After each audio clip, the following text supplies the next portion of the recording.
Good afternoon, welcome sa Mavs. Ano tayo? Unbox tayo ng unit, GNG ARP 556. Okay, so short video lang tayo guys ha. Lapit mo onte brother.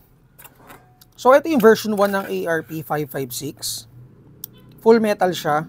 May version din na polymer, yung ARP 556 V2S.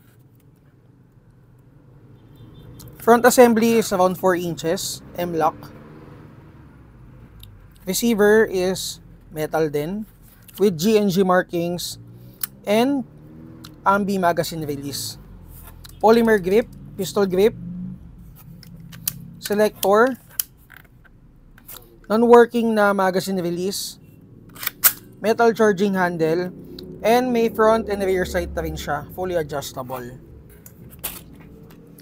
So doon naman sa flash hider niya, naka ano siya, loudiner or amplifier. Sa internal parts, naka ano siya, rotary type chamber, and then naka-reinforce na GNG internal parts. So yung internal parts niya is for ano lang 400 below FPS. Kung magpapalit kayo ng spring or magtataas kayo ng FPS, kailangan nyo magpalit ng mga major parts like piston. Hindi pa kasi siya metal piston. Okay, naka-speed trigger na rin siya. And then ambi yung magazine selector niya. And then naka GNG stock siya. For the battery compartment, kasya sa kanya yung 2.2 LiPo ni Storm Power. Pero ang gamit namin ngayon is a 2-step LiPo battery. So fully adjustable din yung stock niya. Again, GNG ARP 556 kung naghahanap kayo ng pang CQB. Ito perfecto para sa inyo. So naka flat trigger na rin pala siya. And then sa assembly niya, naka na rin siya MOSFET and ETU. And then out of the box, ang kasama niya is 450 rounds na high cap magazine. Dekamot. Kung familiar kayo dun sa SRC na isang kamot magazine, ito yun, ganito rin yung ano niya, yung feature niya.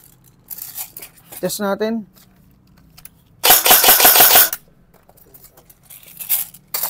Check nyo na lang yung chrono guys ha.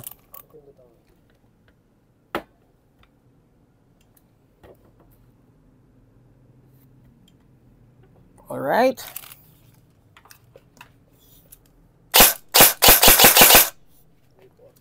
FPS is around 330 to 340.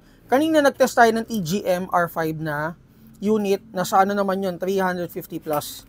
Ito, nasa 330. Auto natin.